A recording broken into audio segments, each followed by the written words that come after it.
बोंबील आणि बांगडा फ्राय बघा, तिखट मीठ वगैरे लावून घेतलेलं आहे. आता पीठ लावून आपण तळायला घ्यायचं आहे त्याला. बघा मी तेल ठेवलेलं आहे, दोन्ही साईडला ठेवलेलं आहे. एका पॅनमध्ये तेल ठेवलेलं आहे आणि दुसरा एक आपला डोसा फ्राय त्याचं डोसा पॅन असतो तो पण घेतलेला आहे. त्याच्यामध्ये तेल टाकून मी बोंबील फ्राय करायला टाकलेले आहेत, बघू शकता तुम्ही. तुम्हाला मी काही रेसिपी जास्त सांगितली नाही कारण सगळ्यांना माहिती असतं, पण असाच व्हिडिओ काढायचा म्हणून मी सहज काढलेला आहे. हे बघा, आता बांगड्याचं डोकं काही लोक टाकून देतात, आम्ही टाकत नाही. फक्त त्याचं आपले सगळं जे काढून फक्त काही लोक डोळा पण टाकतात, आम्ही काढत नाही. तसं मी आता फ्राय करायला घेतलेला आहे. इकडे पण पिठामध्ये थोडंसं तुम्ही मीठ आणि मसाला टाकू शकता. काही लोक नुसतं मसाला लावून तळतात, काही लोक खोबरं लावतात, ओलं खोबरं आणि आलं लसूण पेस्ट लावून असंच तळतात. तर मी याला तिखट मीठ परत कोकमचं आगळ वगैरे लावलेलं आहे. तुम्हाला हवं तर तुम्ही चिंचेचं आगळ करून पण, चिंचेचं फोड करून पण लावू शकता.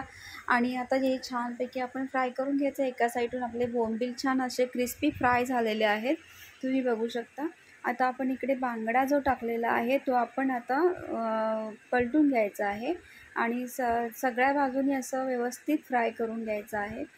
तुम्हाला माहिती आहे का, आपण बांगडा फ्राय करताना जर जाड असतील ना तर पूर्ण बाजूनी भाजला जात नाही.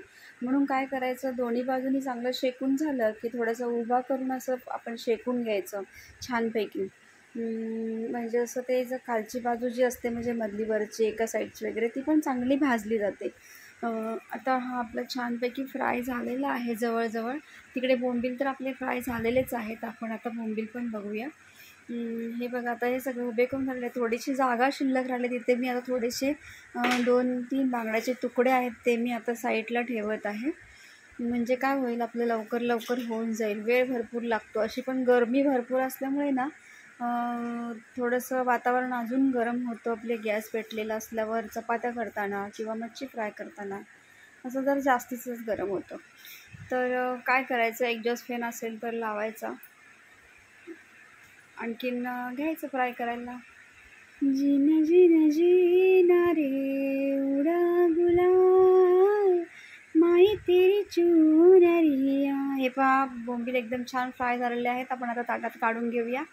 हे बघा, अगदी मस्त आणि टेस्टी असे बोंबील असतात. छान बोंबील कोणाकोणाला आवडतात, कोणाला आवडत नाही असं होणारच नाही. बोंबील सगळ्यांनाच आवडतात. आणि हो, गरमीमध्ये ना बोंबीलच खावेत शक्यतो, बांगडा वगैरे खाऊ नये. पण मी घेतलेलं आहे थोडेसे बोंबील आणि थोडं बांगडा घेतलेला आहे फ्राय करायला.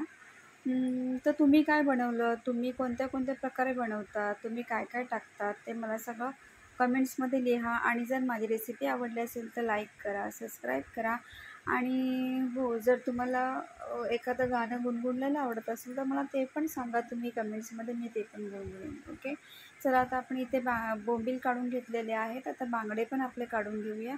मी तेल खूप कमी टाकते फ्राय करताना. एकदम जास्त तेल टाकलं ना की आपलं तेल पण वेस्टच होतं म्हणायला हरकत नाही. कारण जेवढा आपण एकदम पण बिना तेलाचं तळत नाही. काही लोक काय करतात, अक्षरशः ब्रशनी तेल लावून हे केल्यासारखं तळतात. तसं आपल्याला नाही जमलं. आपल्याला थोडंफार तरी तेल लागतं. पण